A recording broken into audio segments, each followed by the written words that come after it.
So good afternoon, everybody. Welcome to our webinar this afternoon on how AI will help revolutionise your GRC journey. Just a small bit of housekeeping before we kick off. Just to let everybody know that this webinar is being recorded. It is for information purposes only and is not deemed to be professional services. If you have any issue with the recording, if you just want to reach out to our team at info@comsec.ie. We welcome active participation from our attendees. Just be mindful of respect and professionalism. It will be moderated, but just ask for your professionalism. And without further ado, I will kick off. So the agenda for this afternoon's webinar is I'll take you through a brief introduction of ComSec and our speaker today, Megan Manival. Thank you, Megan. Then I will hand over to Megan for a run through about how AI can assist in a GRC journey. And no webinar would be complete without having a mention of AI, right? So it's everywhere. We're being flooded with AI, and in cybersecurity, it's typically how AI can infiltrate or in the negative. So I'm delighted for this to be such a positive, how we can leverage AI for the good. So I'm absolutely excited today to be joined by Megan Manival. Megan is a senior marketing director with Logigate. She's a well-known speaker within the tech industry and has been to the forefront for the last 20 years. As the product marketing director, she has been directly involved in development of GRC solutions. And for me, most excitedly, she's passionate about the responsible and secure use of AI, particularly for GRC, but for the wider tech industry.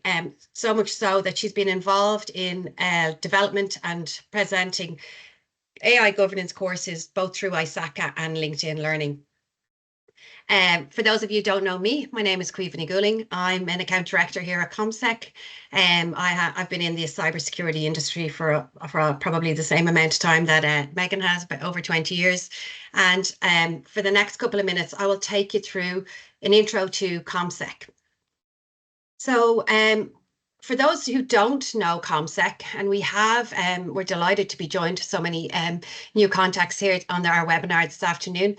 So we're a specialist ICT security partner. That's all we do. Cyber is all we do, end-to-end security offerings. We have a 24-hour managed SOC in our HQ in Blanchardstown in Dublin, and this is manned 24/7 by our security team. We're owner managed. Our founder, David McNamara, it's an Irish company, and we're supported by our team based in Dublin and wider now. And our standards, we operate ourselves to the same high standards that we aspire to get our customers up to. So our internal standards of ISO 27001, and we assist our clients with the likes of Cyber Essentials, NIS2, DORA. And essentially, really, this ties in with Megan's on compliance, governance and compliance. It's a minefield out there, particularly in the case of clients who have strained resources. Our clients are based in Ireland. We have some international clients as well as some in North America. While we work with customers of all industries, I suppose we've got specializations in the likes of logistics, financial services, fintech companies, as well as software companies. As I said, we provide that end-to-end security services, and we affectionately know them as our 4 pillars within ComSec. So in terms of what the pillars are, up the top there of the wheel, we have our Security Operations Centre. So this is the cornerstone of what everything we do, provides 24/7 monitoring. Within that, we offer a managed service around SOC and SIEM. We've managed detection and response. We've managed firewall services, managed security awareness training. So that is where you as clients can leverage our team in order to carry out a fully managed service. To the right there at 3 o'clock, we have our security testing, which would include the likes of penetration testing, red team engagements, and vulnerability assessments. down at 6 o'clock, our solutions. So we work with a broad range of specialist solutions in the cybersecurity industry, and we're delighted to be supported by Logigate and Megan in that field today. And our professional services. So this would range from CISO as a service, data protection as a service, as well as those compliance assessments that I mentioned earlier. So the likes of being prepared and ready for NIS2, ISO 27001, as well as our technical consulting services, who supports the likes of the Logigate and our other cybersecurity. So without further ado, to get some participation, I would love to open it up. I think Dara's on standby there on our poll. I would welcome you to get engaged on this, and it just helps us, becomes a bit more interactive of a session. And I hope everyone can see the poll there. Just keep going, Caoimhe, just loading the poll up as you speak. Okay, so I will hand over to Megan. And Megan, delighted that you could join us and really looking forward to hearing what you have to say. Yeah, absolutely, absolutely. And thank you so much for that. I love seeing all the level of experience and that you all bring to the table here, and hopefully we'll see that as we move forward here. I'll go ahead and share my screen. I'm not sure if the poll came through. Hopefully, I didn't see it on my end. Are we good, Dara, to keep going? Or just want to make sure. All right. Well, I think we'll go ahead and get going then on this here. But thank you, everybody. Like we mentioned, we're going to talk a lot about the AI-powered GRC, excuse me. So today, a couple of learning objectives that we have. We're going to talk about how AI streamlines that evidence collection, risk analysis, compliance, all that fun stuff. We're going to talk about some real-world examples of how you can use AI to solve some of those GRC challenges. And then I'm going to leave you with some strategies at the end on integrating AI into your current GRC practices. So we're really going to focus today on, again, the educational piece of this, right? What is the history behind it? What is the theory behind it, so that you all can go out there into your practices and implement it? So before we dive in, though, I want to take a moment. I think it's important to understand sort of the evolution of GRC. Where did we come from? Or, because it's not a new concept. It's really been around for decades. But what we've seen is that the methods and the technologies and the challenges have changed. Excuse me. So let's take a step back, and we're going to look a little bit of the historical evolution here. So GRC, like I mentioned, as a concept, not new. Oh, sorry, Dara, are we good? Did the poll come up? Apologies. Just saw something pop up on my screen. Oh, we're good. Okay. Yeah, we have the poll there. If people like to make their choice, we can move on. Perfect. Awesome. It popped up on my screen for a moment, so just wanted to make sure it was there. Anywho, so if we look back to the 70s and 80s, regulations started to come out. We had the Foreign Corrupt Practices Act, we had the Basel accounts, and really what it started to do was force organizations to implement just some sort of compliance tracking and risk management. But what we found, of course, early in that time is that they were manual. They were very paper records, paper-driven spreadsheets, things like that. As we moved into sort of the 90s, that's where we started to see that rise of enterprise risk management, or ERM frameworks. And I think the aim at that point was really to centralize those risk management efforts. We had silos, we started to bring them together. But I think if we go back and we think about that time, even then, it was still highly reactive. We were focusing on responding to audits and responding to issues and incidents, rather than addressing them proactively. So made some progress over those years, but still some challenges that we have there.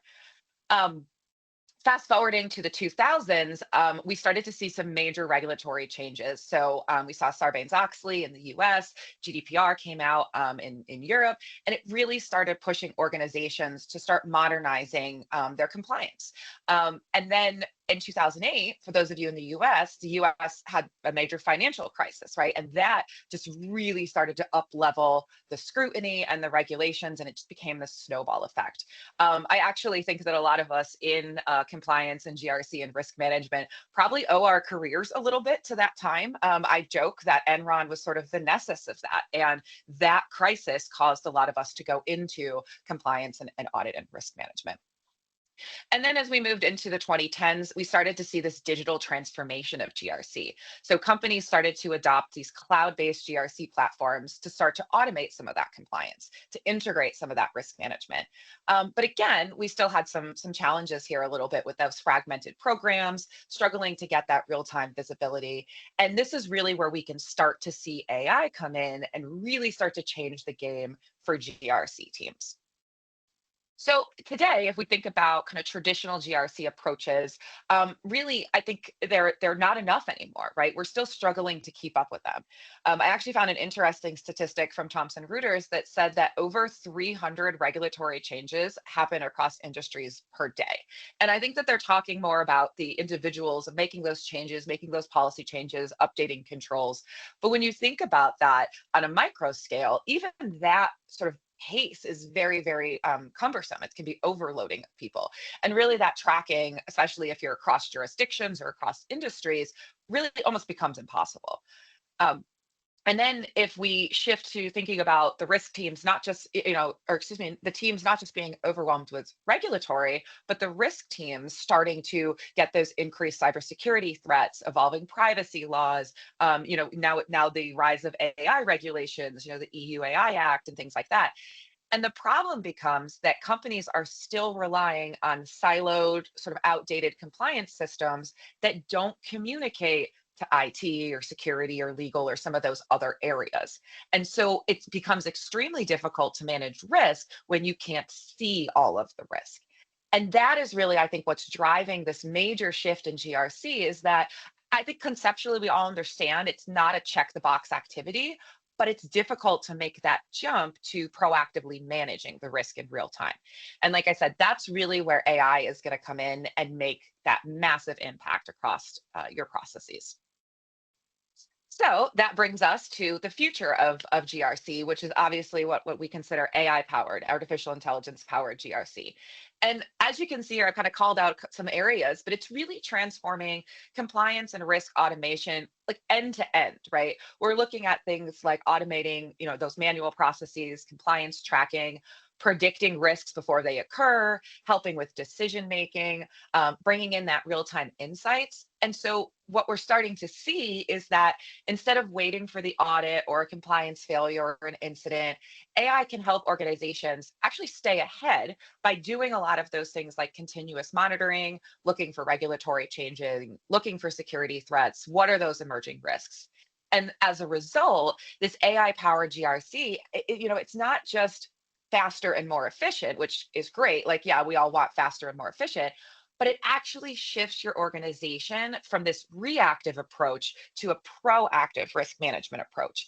And when you do that, you're actually fortifying your business's continuity and resilience. And so if we look again from these kind of 5 areas, even if you just pick 1 or 2, or we'll talk about sort of a phased approach, again, it's not just necessarily about efficiencies, but you're now really hardening your organization against some of these challenges that we talked about. So in the next section, we're going to move forward and talk about how AI is revolutionizing GRC. But we're going to do another poll. So this one, thinking about your organization specifically, how are you leveraging AI in GRC? So this is a really interesting question because there is a spectrum of maturity, if you will, across the organization. And so some people might be actively using AI-powered, tools. You might be exploring it, or maybe have like 1 or 2 things you're looking into. You might still be relying on traditional processes, which is okay, right? You're here today to learn, so that's a good step in the right direction. But you also might not be sure how AI applies to GRC. And if you're in that 4th category, which is totally fine, you're in luck, because that's really what we're going to talk about now, is how you can apply that AI to your GRC processes. So hopefully I stalled enough time to let that poll go through and let you all answer it. But while you're answering those questions, let's talk about that, right? Let's talk about the role of AI. So walking through sort of those 5 use cases that I had up on that screen, the first one here was compliance management. And so what I mentioned specifically before is horizon scanning, right? So artificial intelligence is really transforming our ability to track those regulatory changes. What's coming, right? I remember, going back in time a couple of years when PCI actually before the 4.0, when it went to 321, it was a big thing, and we knew many months ahead of time, but it was very manual to prepare for it. And so being able to use automation to identify, hey, a new regulation is coming, something is changing, and here's the delta, here's the difference there. That type of automation ensures that your organization could stay ahead of that and start to prepare, and ultimately reduce the risk of noncompliance and penalties that come along with that. And so, like I mentioned a couple of times, it's been very manual and reactive. And so compliance teams are really spending, hours looking at those updates, maybe reviewing policy changes, preparing reports. And when you think about the average company having maybe, 5 to 10 regulations that they're tracking, even more in some industries, it's just not sustainable. And so when we shift to AI, what we're seeing is, not only can it identify that new regulation, but it can scan and analyze those updates. It can look at unstructured data, cross-check it across your internal policies, for example, and provide out a compliance report or a gap report that shows you how to fill those gaps proactively. And I call this sort of like that early warning signal, because now you'll know not only that a new regulation is coming, but exactly where those gaps are and how you can start to fill it. And real world example that I found when I was doing some research here is actually the European Central Bank. They are actively leveraging AI to track compliance requirements across their financial institutions. And so their tool actually helps them, like I mentioned, analyze those regulatory changes and more accurately, and more timely update them to stay compliant. And so this shift, like I mentioned, really allows businesses to stay proactive rather than reactive when it comes to compliance. Whoa, that went like 4 slides too fast. I don't know what happened there. All right. AI for risk management. Apologies. So if we shift beyond that compliance and talk about how it's impacting risk, again, it's that predictive nature. So instead of simply responding to violations or failures, AI can now allow real-time risk assessments and that early warning or early intervention. So much like we were talking about with compliance, risk management has been reactive. Companies would wait for that incident or that issue to pop up. But AI is again changing that so that you can start to predict them before it materializes. And we're seeing this very similar to regulations, is that we can process structured and unstructured data from internal reports, external repositories, real world events, bringing in that data, and AI can start to identify some of those emerging trends, emerging risks, and really, before that violation happens. And things like even financial stability of your vendors or countries that you work in, geopolitical trends, all of those things can potentially impact your organization, and all of those things can be monitored by AI. And actually, the one that I think is quite interesting is really AI driven. If you're looking at sort of the dark web, if you will, or what we call hacker chatter, right? Like, what are people saying out there potentially about your business or about risks or about, your jurisdiction or things like that, and taking a look at that there. Now, AI can also help analyze new things like trade sanctions and tariffs if you're a global company, because that might impact your supply chain. So instead of just thinking necessarily about our own internal or cyber risks, there's also things where you can predict, AI can predict workforce shortages, labor issues, labor strikes, things that could delay production throughout your supply chain, to really make sure that you have like that continuity and that resilience there.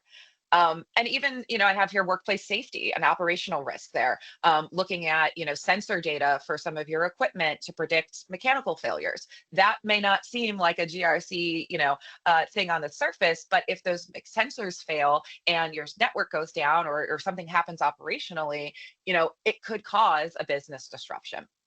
So thinking about this, again, you can start small, you can start with some cases, but the more you dig into it, it becomes like, wow, we have, a lot of possibilities here, and ways we can do that.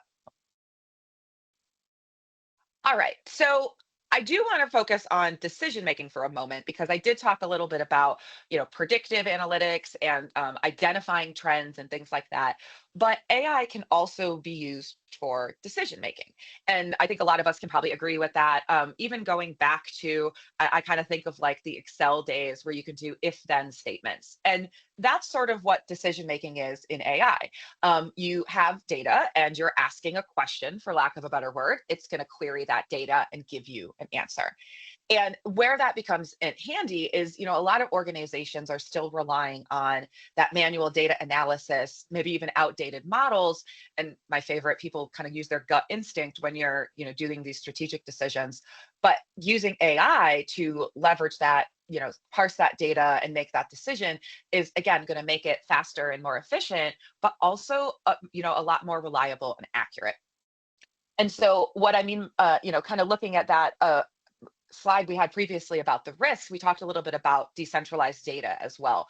And that's another struggle that manual decision making can have. If you've got one department holding on to content or reports or things like that, and you're not seeing the big picture, it makes it very difficult to get that company-wide picture. Human intuition, human error comes into it, could be influenced by bias, could have incomplete information. I mean, it just leads to a recipe for disaster. So if you think about removing that manual process, AI really eliminates some of those limitations, because it can provide not only faster and real-time decision making, but it's data driven. And it can do that because it can process vast amounts of compliance and risk data in seconds. And it really minimizes that human error. It can identify patterns that humans, quite frankly, might overlook. And, it's not only going to flag those risks, but in many cases, it can actually recommend solutions. So it can identify something, look at it, know that it's wrong, and then say, hey, this is how you make it right. And that's where we'll start to see a lot of power as well. And so, I talked about kind of that analysis of past events and predicting future, and I want to break it down a little bit, because I think there's two really great pieces of it. And I just want to make sure I'm emphasizing that. So predictive analytics, which is the AI can forecast potential risks, compliance violations, things like that. And then prescriptive analytics, which is the AI can suggest it. And that's really where the AI comes together to support GRC. And so, for example, if an AI model detects like an increase of cyber threats targeting financial institutions, it can not only alert the security team, but also potentially recommend security protocol adjustments based on past attack data or industry best practices. So that's a great example. And as you likely know, in Europe, businesses now are having to navigate, tons of regulations. You heard the list earlier when we were talking about the services there. And I talked about how horizon scanning can be there, but also being able to do, like I said, that gap analysis and recommend controls or policies that you need. And even prioritizing, like I have here decision support. What if you get hit with 3 new regulations, or 3 new standards, and you have to prioritize which one you focus on, which one you're going to implement controls for? And again, all of that is really the baked into AI. And I probably beaten this a little bit to death, but I also really want to talk about this last one here, which is AI models can actually help simulate risk scenarios. So they're like these kind of what if scenarios that can allow the organization to test different risk strategies before implementation. And so what we're seeing is this is really, really up leveling things like your business continuity and disaster recovery. It helps you assess the impact of changes before they take effect so that you're really able to optimize your policies and your processes before any of that happens. And again, be more proactive. So when you think about it in this sense, it's really giving leaders the tools they need to make, like I said, smarter and faster decisions, but more accurate and less bias, less error baked into it. All right. And lastly, I do want to hone in a little bit more, though, on the business continuity piece of it, because I think this is really where it's going in the future, is this sort of self-hardening system. And so whether we're talking about like a cyber attack, global pandemic, supply chain disruption, whatever that might be, organizations have to be able to respond swiftly, maintain operations, pivot, and traditional BCPs have been static and reactive, and a lot of times relying on predefined contingency plans that might not adapt to real-time threats. And we saw this very really with the COVID-19 pandemic, specifically in the US. The company that I worked for at the time, we had people who used video communication in a call center, and we were not set up to support video communication remote from home. And so we had a heck of a time coming up with what is that contingency plan, because we just didn't have it. Now, if we had an AI agent, for example, maybe it could have come up with some sort of better continuity solution or helped with our plan on how we moved those folks home and how we updated the equipment and things like that. So it can be very valuable. And excuse me, we talked about its ability to analyze the data points in real time, identify those early warning signs, things like that. But you can even really use AI to help with natural disasters too. Again, we focused on cyber, but what about a pandemic? What about a hurricane? What about workforce availability? I actually had a really great conversation last week with a customer of ours, and she talked about using what they learned from the COVID-19 pandemic response for their hurricane response in the US. And they were able to use AI to parse through some of their lessons learned, identify what those tactics are before that hurricane came, and then were actually able to support their customers better when they did have to have evacuations and shut down some of their buildings and things like that. And really that's because one of AI's greatest strengths in business continuity is really automating incident response. And so if we think about it at its basis, you can trigger, real-time incident reports. I think we've had that for a while, right? I can remember, even 10, 15 years ago, getting an alert on my cell phone, the server's down, or, this incident happened. So that to some degree is automation. That's AI, right? But can it also start to prioritize things based on your crisis protocols? It can guide decision making based on your prior incidents or based on your contingency plans, and even optimize resource allocation so that you're making sure that you're allocated the right people in the right places and you're able to maintain that resilience. So I tend to encourage people to really think of an AI system, that can even protect you from, ransomware, anomalies, different types of attacks, your security team, all that kind of stuff. And it's in milliseconds, right? And so I encourage people to look at what are those data-driven processes that you can start to lay AI on top of. Because what comes even better at that point is that AI doesn't just respond in that case of say, hey, there's a problem. Just like I mentioned earlier, it can actually help you prepare with some of those what if situations, refining your strategies, analyzing lessons learned, and even creating tests, right, and simulations that you can use. And the last one here is cyber resilience. Really, really important. Of course, we mentioned it, but again, looking at maintaining operations when you're under attack. How resilient are you? How much can you sustain under attack? And then what are some of those strategies for really gaining that competitive edge when it comes to resilience and adaptability and long-term success? So I hope that kind of helped explain some of the use cases for AI-driven GRC. As we moved into this next section, I really want to talk about more of the strategies. So some of you might be sitting there thinking like, yeah, we get it. We know how to implement AI and GRC. We understand the use cases, but you're stuck with where to go with those use cases. And so as we go through this next section, I want to talk about some of those strategies. What can you do? But I want to start with a quote. I like starting with quotes, and this one actually I found doing some research for a project I'm doing in school, actually, ironically. But this comes from a study actually from 2008, and the study is called "Artificial Intelligence as a Positive and Negative Factor in Global Risk," and it was published by the Oxford University Press. And what this author is saying is that by far the greatest danger of artificial intelligence is that people conclude too early that they understand it. And I read this like 3 times and I realized this is so true. Because if you, for a minute, think that like you get to a point where you're a little bit cocky and you're like, yeah, I got this, my AI is perfect, that's when it's going to start to drift, or that's when it's going to start to have issues. And so it's not a set it and forget it. It's a toddler, right? You have to watch it. And when it's quiet, that's when the danger happens. So think of it as you're babysitting a little bit and you want to make sure that you have that and you understand what's happening.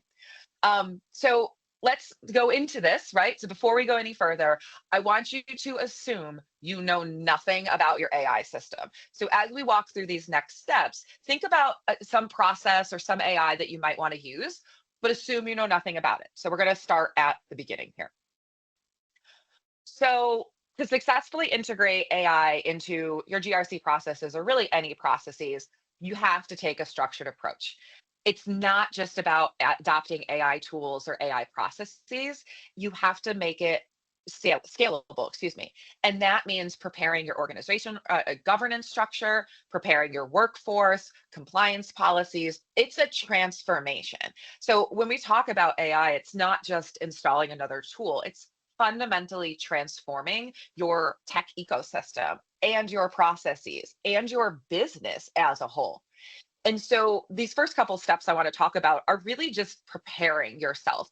So conducting an AI readiness assessment, again, it's not just another piece of software that you're bringing in. So the first thing you want to understand is, where does your organization stand in terms of AI adoption and GRC maturity?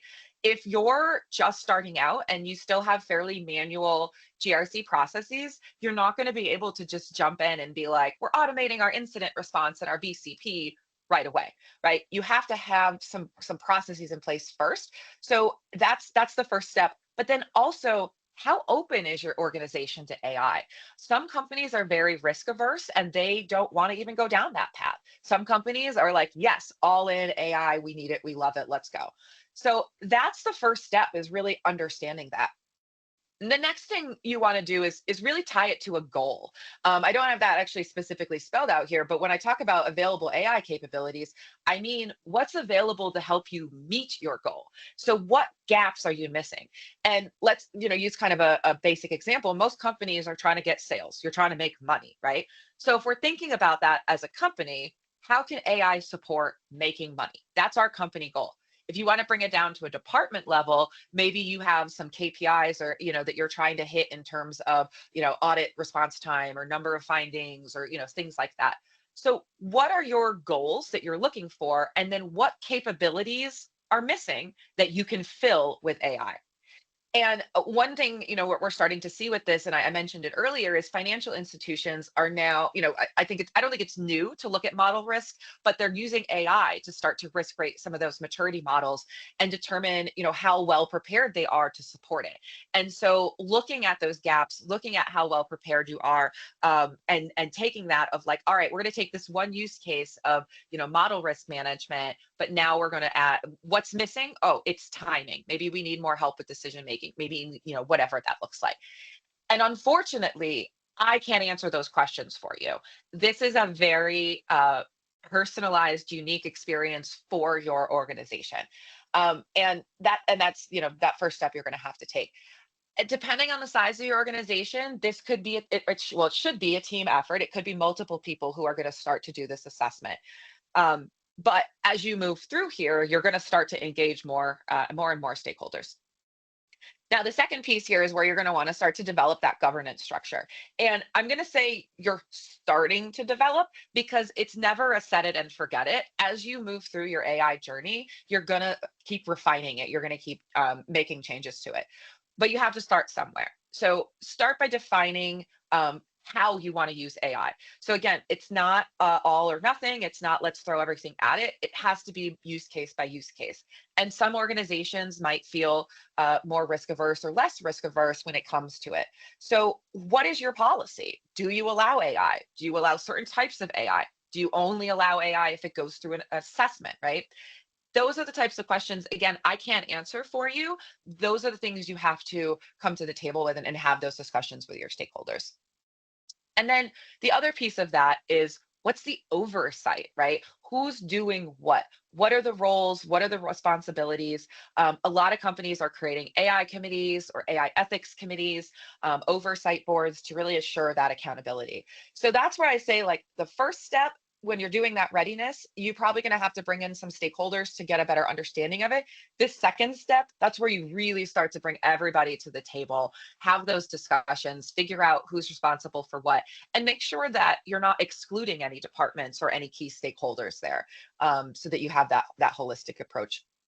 And then also in this phase, you got to take a look at regulations, because especially, in Europe, there's a lot that are coming at you. If we think about just GDPR and EU AI Act alone, but now what are the other jurisdictions you might have? What are some of the other industry specific or data specific regulations? And you have to take a look at that, because as much as we want to take a risk-based approach, compliance matters, the regulations matter. And so looking at those up front is going to help you better prepare what those policies are and what those roles and committees will do. And then I mentioned it a little bit, but I really want to emphasize here, start small. AI, it can be very, very powerful. So look at what an impactful use case would be. I kind of have an expression of, you don't want to do, AI for the sake of AI. It has to be tied to a goal. It has to have a reason. Otherwise, you're just wasting time and money probably implementing new tech. So instead of overhauling like your whole compliance system or your whole GRC system, look for some sort of low risk applications that you can use. So one of the sort of the easiest ones is automating compliance tracking, because there's tools out there that you can use. You don't have to build it yourself. So now you're able to get those real-time alerts when jurisdictions change. Similarly with risk detection, there's a lot of tools out there that are already in place that you can start to leverage. You may already have some of those tools that you can then just tweak and enhance. Fraud prevention is another one, looking at behavior analytics and things like that to start to predict. A lot of banks and financial institutions have done that for years, really. But the important thing to keep in mind is you need to track those use cases so that you can assess them. Because if you're not tracking them and you don't know what use cases you have, then you can't assess them for risk. So I always say, and I kind of jokingly, get a notebook and just write it down. Somewhere, start a list. How is your company using AI? And honestly, some company, you might not know. It may be a company-wide survey, maybe not, depending on the level of your organization, but people are likely using AI, whether they've downloaded it or they've bought a tool. And so you have to know, you have to create that list. So once you've identified one of those use cases or whatever opportunities you want to use AI for, like I mentioned, now it's really important to assess that and ensure that you follow some of these best practices here, specifically when it comes to transparency and security and training, really, which we'll talk about in a moment. So first and foremost, explainability and transparency. So I think a lot of people understand that, it's a big deal and we need to talk about it, and we need to make sure that our customers and our end users are comfortable using the AI. And so when we're talking about it from, a compliance or a risk standpoint, really any standpoint, that decision that the AI makes has to be clear, it has to be auditable, and it has to be explainable. And by explainable, I don't just mean like, hey, here's our model, this is what it did. You have to be able to justify the decision based on the data. Because if you can't explain why it made a decision, then it makes it exponentially harder to identify things like bias, data integrity, data drift, hallucinations, all that kind of stuff. So as you're, again, before you even start building or implementing any type of AI, you have to make sure that you can explain it and that it's transparent. And then as you move to this middle one here, talking about cybersecurity and risk management, this is where you have to start to look at, again, the hardening of the system. So are you regularly auditing those models to detect inaccuracies? Are you patching for security vulnerabilities? Are you running red tests and adversarial tests on the models there? Because doing that type of stuff, an AI, helps you to detect those risks before they turn into breaches. It helps you detect the accuracy and integrity issues before they materialize and before they occur. And this really becomes important because specifically with DORA, it requires institutions to monitor and mitigate those risks with that, automation there. And so being able to not only up level your skills here and your security, but also meet the compliance of DORA and some of the other regulations at the same time is really a win-win for everybody there. Now, I saved this one for last here on the right, but really, really, this is essential. I think a lot of times people think that AI and technology and digital transformation is just about the tool, but really we have to talk about the people and you have to invest in AI training. And I say this because the other piece of AI, when you talk about humans, is that AI is going to replace humans, right? It's going to replace my job. And that's not true at all. It's only going to replace your job if you don't know how to use the AI. And so take this as an opportunity to upskill those workers, teach them about AI, have them take online classes or bring in an instructor to talk about what some of those best practices are. AI literacy programs are huge when it comes to not only the usage but the acceptance of that AI in your organization. Because if the perceived usefulness and the perceived ease of use is not there, then people just aren't going to use it, or they're going to use it wrong. So making sure that they have the information they know, and even tailoring it to different departments. It might be different what the IT person needs to know or the compliance person versus the HR person, but they all need to know something about AI. And again, those regulations, a lot of them are including AI literacy and education programs there as you're developing those. So again, it's all about, it's a holistic approach. It's a staged approach. You have to take these one at a time. And you don't necessarily have to do these in order, right? Maybe you're going to start with the policies, start with the committees, start with the roles and responsibilities, train people. Maybe you pull that up first, then you go back and you start to look at some of the other areas. Maybe training goes along the way. Maybe you continuously train. It really depends on the use cases and what you're working on there. All right, so I know what you're thinking. This all sounds great. I gave you a lot of tips. I gave you a lot of best practices. And now you have to go back out into your job and implement this. Your boss is going to ask you, what did you learn? Well, there's some challenges I want to give you a heads up on, because these are very real and it's very likely that folks will fall into these. So first and foremost, I mentioned it a couple times, you have to be intentional with your AI usage, because yes, there are a ton of benefits of using AI in GRC. First half of this presentation listed all of the different use cases, but there's also a lot of challenges that's going to come with it.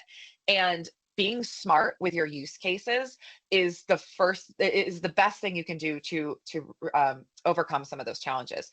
Because again, if you just come in and you're like, AI, we're going to put it everywhere, people aren't going to understand it. You won't have time to secure it properly. You won't have time to train people. And so starting small, being very intentional, and moving 1-2 cases at a time.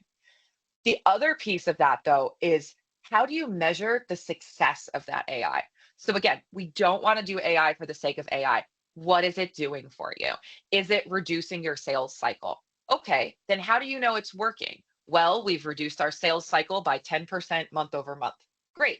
That's a fantastic measure of success that you can now report on with GRC, or excuse me, with like some of your GRC processes. Maybe the goal is to respond to incidents faster. So our measure of success is we were able to close incidents out, I don't know, 2 days faster, or something to that effect. We want to increase our security awareness training. That's a metric we can do there. So make sure you have a measure of success before you implement, so that you know how to report, because people are going to want to know, how are you using AI, and how is it benefiting us? So you're able to come back and say, oh, we've used it for 3 months, and we can see that consistently it has decreased our incident response time, or whatever that might be. Now, the next one here, I really recommend with any system you're going to develop or deploy, but using privacy by design principles when you're developing your AI systems is going to be huge, because you're using, it might not be personal information, PII or PHI, but you could have trade secrets or company information that's in there that you don't want to get compromised. So there's a lot of options here. Data minimization is huge. The less data you can use, the better. But of course, the more data, the more accurate your models are. So it's really kind of a fine line of what you want to do with that. But implementing things, like I said, minimization, even anonymization, using secure enclaves, encrypting the data when it's in the database so that you can anonymize it in different ways for training. Lots of privacy by design principles that you're going to want to leverage there. The next piece of it too is auditing, right? And I think that maybe we all kind of understand that, but regularly auditing it to make sure that not just the answers are accurate and that it's performing and it's within SLAs and things like that, but looking for bias, looking for inaccurate hallucinations or model drift or things like that. And really ensuring that you're baking the AI ethics into those frameworks so that you've got fair data coming out of it. And that's really going to be important when we're talking about risk scoring, especially if you're using it for threshold breaches and things like that, making sure that the data remains accurate and that it's usable over time. And lastly, AI needs to be, and I kind of mentioned this earlier, but it needs to be employed as an enhancement, not a replacement. So AI is not going to come in and eliminate your job. You're always going to need a human in the loop to come back and validate that. But it can help you enhance your job in a lot of different ways, even if it's not baked into a system or something like that with technology, but even leveraging open source AI to help with research, help you find cases, help you find data to support maybe a project you're working on or things like that. Frankly, I used an open source AI model to say, how can I best represent the ROI of this problem that I'm trying to solve? And it gave me a guidance to then go and write it. Whereas if I had to try to ideate that on my own, it's going to take a lot longer. But that AI would never replace the proposal that I was doing or replace the output that I was creating. It's just helping me make a better output in the end. So again, we're using AI to enhance, not replace.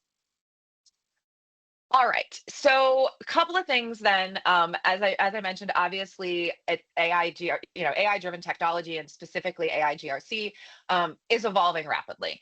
And even from the time that we started talking about this presentation to giving this presentation, I actually added some additional context in there because, like I said, things are just changing so rapidly. And so as we look to the future, there's a few emerging trends that I see. Again, this is just my opinion. This is how I see it. But the first thing is really what I call self-learning tools. And what that is they can adapt to changes automatically. And if you think about this as sort of a self-hardening system, and so what happens is, if again, with the AI identifies something, it learns that that's bad, and it fixes that problem, and then it can identify it again in the future. You're now building this self-hardening system where it's learning from past incidents to prevent future incidents. And so I really see that coming a lot more. Early warning signals that can say, hey, there's a high likelihood that this breach is going to happen. There's a high likelihood that you're going to have a problem in this area, or whatever that might be. And I'm going to proactively shut this down, close this off, whatever. So I see that coming. I don't know exactly what that's going to look like, but I definitely see that being as a trend that's going to come up. The other piece of it, and I'm really sorry to say it, but it's going to be increased regulatory scrutiny. And frankly, it's because we've issued all these regulations and they've come out on the market, but there's not a lot of enforcement yet. I think we're just starting to scratch the surface. And so as those enforcement periods come up and regulators start actually going in and assessing this, and as more companies are getting certified, with ISO 42001, we're going to start to see, compliance violations. We're going to start to see fines. We're going to start to see audits and things like that, where companies are going to have to up level it. And that's okay. It's not a bad thing to be held to that level, because we're learning, right? We built this as a first iteration. And then the other one that I think is really going to come into play is the role of AI in ESG reporting. So a lot of our social, environmental, and governance reporting is about sustainability. It's about ethical use. It's about the social impact of it. And so AI can definitely impact that depending on how you use it in your organization. And so I see that coming. Again, this is just my predictions here, but I foresee that being an issue, specifically probably in Europe. I don't know that the US has really jumped too much on that ESG bandwagon yet. But fear not, there are a couple of things that you can do to stay ahead. And so, as we talked about today, building that governance program, building that roadmap to get you there, it's not a one and done. It's not a all or nothing thing. It's going to take time. And part of that is ensuring company-wide alignment. So as you're moving forward, as you're having these conversations, make sure everybody is at the table. And that doesn't necessarily have to mean everybody is responsible and at the table having the conversation, but just keeping people informed, depending on their role in the organization, can go a really long way. And reporting on those measures of success. Remember, like, we said our AI was going to help us with, reducing this, and it has reduced this, or maybe it hasn't, and so now we're going to change our approach and we're going to iterate on it. And then the second thing too is I really recommend collaborating with other people in the industry. Consider leveraging analysts, industry leaders, regulations, folks like that, to really help shape your practices. We're all kind of new at this, and so you might not necessarily know how to write an AI governance policy, but I do, or your peer on this webinar does, or somebody out there does. And so reach out, leverage the industry, leverage the community, make connections on LinkedIn. I learned so much from my LinkedIn connections, and I think that's a kind of an utilized resource. But with everything, I mean, we're all new at this. We all can rise up together. And then, lastly, I mentioned it on the other slide, and you need to invest in AI, not just the talent, but the training. So the fact that you all are here today on this webinar tells me that you're invested in AI training, and that's awesome. And keep that upskilling there, because that's really what's going to improve your GRC teams overall. So as we move to close up here, couple of resources I'm going to share, and we're actually going to send these along with the email that comes after the event. But I want to share some stuff here. So there's a Gartner market guide that came out just the end of 2024. I think it was right in December or so, that talks about regulatory intelligence solutions. This is a really great resource for talking about AI-driven regulatory compliance. So that was obviously one of the use cases that I talked about early on. So if you're interested in learning more about the regulatory intelligence solutions and helping with that, really great report there. I'm also going to share a blog about how AI is impacting the future of GRC. It walks through some really great use cases in terms of text authoring, record linking recommendations, and things like that. And then lastly, I'm going to send a copy of our ebook, which outlines some critical KPIs for your GRC programs. This is a really great place to start using AI, because if you're already collecting KPIs and you already have the data in your database, layering that AI on top of it becomes that easier part, because you already have the pieces to the puzzle and the data there. So we're going to do one more poll as we wrap up here today. So we'll get that brought up. And as I turn it back over, I'd like you to answer here. What are of GRC? Excuse me. What would the GRC benefit be? Gosh, what would your GRC team benefit most from AI automation? That's what it is. Your GRC team. What would you benefit the most of from that automation? Is it compliance monitoring, reporting, risk assessment and mitigation, policy and audit management, or incident response and remediation? And apologies for that copy and paste error there. But I will go ahead and stop sharing my screen, and we will take it back over. And there we go. Perfect.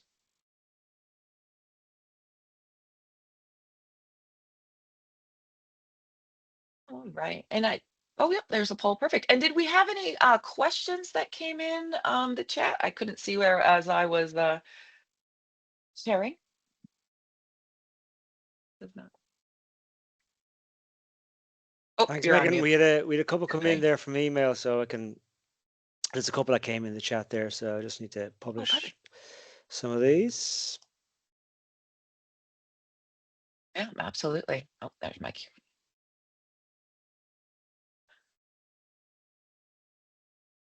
Oh, there we go. All right. I didn't see them for a moment. Awesome. So first question here is the outcome of AI elaborations and decisions tested. I mean, can we is AI reliable for analyzing a report? So yes, great question there. You absolutely want to be testing some of those decisions. So I kind of mentioned it briefly, but the concept of having a human in the loop, extremely, extremely important. So that's all part of the testing and training of your model. Pre-deployment, but once it gets into production, absolutely you're going to want to continue to test that, make sure that the decisions it's making are correct, making sure that any recommendations are, accurate and within your risk tolerance there. So yeah, you definitely want to be considering that as part of testing and training as well as post-deployment there. So great question. Next question is I'm trying to enter into cybersecurity specifically in GRC. Is AI going to remove the entry-level jobs in GRC? Oh, great question. So I actually think no. What it's going to do is it's going to force entry-level people to understand AI. So if you're trying to break into cybersecurity and GRC, the best thing you can do is become an AI expert or an AI expert in GRC specifically, because that's a skill set that you can bring to the table that potentially other entry-level GRC folks might not necessarily have. So great That's question, then. interesting, Megan, because I heard a quote yesterday to say, or a similar question, will AI cost me my job? And the response was, no, it won't be AI who you lose your job to, but it'll be somebody else who can use AI in a better capacity than you can. Yes, 100%, 100%. And that would be the biggest advice I have is if you don't know how to use AI for GRC, cybersecurity, whatever it is, take the time to learn that and bring that to your organization. Be the expert. Don't wait for somebody to ask you to do it. Go out there and proactively do it. That would be my advice. Awesome. The next question here is, what, in your opinion, are the main gaps for larger global firms from a regulatory compliance perspective where AI can play a role?